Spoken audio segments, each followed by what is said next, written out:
Mirror image সেটা নিশ্চয়ই কোথাও না কোথাও আছে। তো কেউ না কেউ লুকিয়ে রেখেছে, স্বাভাবিকভাবেই এটা আমরা ভাবি।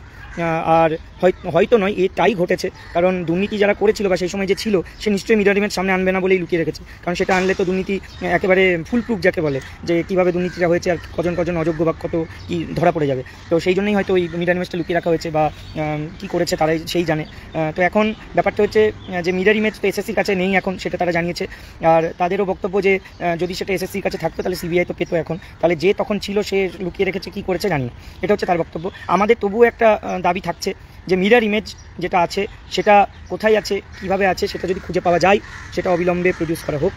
আর এই যে ওএমআরের বিষয়টা নিয়ে আমরা বলেছি যে 22 লক্ষ ওএমআর। এবার বুঝতে হবে যে 22 লক্ষ ওএমআর বিষয়টা কিন্তু লিগালি হেল্প নিয়ে, লিগাল অ্যাডভাইস নিয়ে তবে করতে হবে। এটা যেমন সরকার পক্ষ বলেছে, এটা কিন্তু সবার লয়াররাও বলছেন। আর যোগ্য অযোগ্য, যেটা অনেক দিন ধরে আমাদের দাবি, যে যোগ্য অযোগ্য পৃথকীকরণ করে লিস্টটা ওয়েবসাইটে পাবলিশ করা।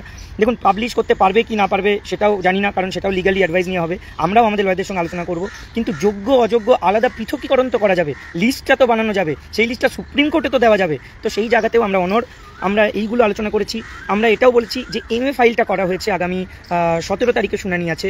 সেই শুনানিতে ওই যে একটা সবার মধ্যে ধারণা ছিল যে ফ্রেশ সিলেকশন আর ফ্রেশ রিক্রুটমেন্ট, এইটা বদলে কেন ফেলা হলো, কার সাথে আলোচনা করে করা হলো, কেনই বা বদলে দেওয়া হলো? সিলেকশনটা লিখলেই কি মানে ভালো হতো না, বা কেন ইচ্ছা করে এটাকে চেঞ্জ করে দেওয়া হলো? এখন ব্যাপার হচ্ছে যে আমরাও আমাদের লয়ারদের সাথে কথা বলেছি, সেটা আমাদের লয়াররাও জানিয়েছেন, বা এখানেও কলকাতায় অবস্থিত যেসব লয়ার আগে বিগত দিনে এসএসসি কেসগুলো লড়েছেন, বা যারা সব নামগুলো জানেন তাদের সঙ্গেও আলোচনা করেছি। আর এসএসসি লয়ার বা বোর্ডের লয়ার, স্টেটের লয়ার, তারাও যেটা জানিয়েছেন যে ফ্রেশ সিলেকশনের জায়গায় যে ফ্রেশ রিক্রুটমেন্ট লিখেছেন এটার জন্য রিভিউতে কোনো সমস্যা হবে না, বা এমএ ফাইলে এর কোনো প্রভাব রিভিউতে গিয়ে পড়ে না, এটা তারা জানিয়েছেন। এটা আমাদের কথা নয়, এটা আমাদের লয়ার হোক বা অন্য পক্ষের লয়ার হোক বা গভর্নমেন্ট বা তাদের লয়ার হোক, সবারই একটাই বক্তব্য যে সিলেকশন লেখা ছিল অর্ডারে, তারা রিক্রুটমেন্ট লিখেছে, এইটা কোনো ফ্যাক্টর কাজ করবে না। যদিও আমাদের ধারণা ছিল, এটা আমাদের ধারণা, যে সিলেকশন লেখা থাকলে হয়তো একটা রিপ্যানেলিংয়ের ব্যবস্থা করা যেতেও পারতো।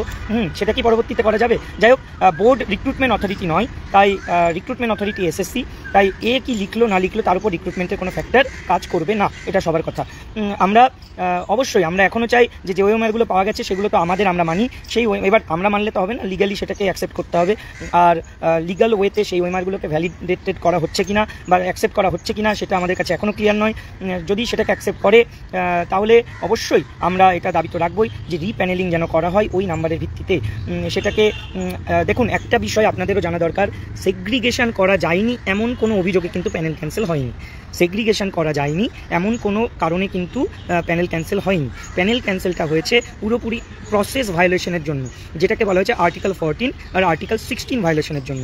আর্টিকেল 14-এ যেটা আছে যে সবার সমান অধিকার, সেইটা ভায়োলেশন হয়েছে, আর article 16 reservation rules etcetera etcetera.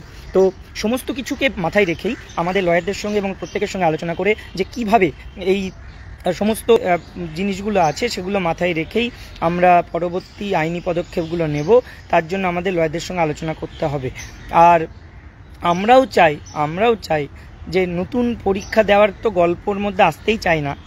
আমরাও চাই এই যে প্যানেলটা ক্যান্সেল হলো, এই রায়টাকে যেন পরবর্তীতে রিভিউতে গিয়ে খারিজ করে যোগ্যদেরকে আলাদা করে যেন রেহাই দেওয়া হয়। সেটা যে পদ্ধতিতে করবেন সে পদ্ধতিই ভালো, কিন্তু যোগ্যদের চাকরি যেন সুরক্ষিত থাকে। আপনি যেভাবে করবে কোর্ট সেভাবেই আমরা রাজি, কিন্তু যোগ্যদের একজনের চাকরিও যেন বাতিল না হয়, সেটাই হচ্ছে ব্যাপার। এখন ব্যাপার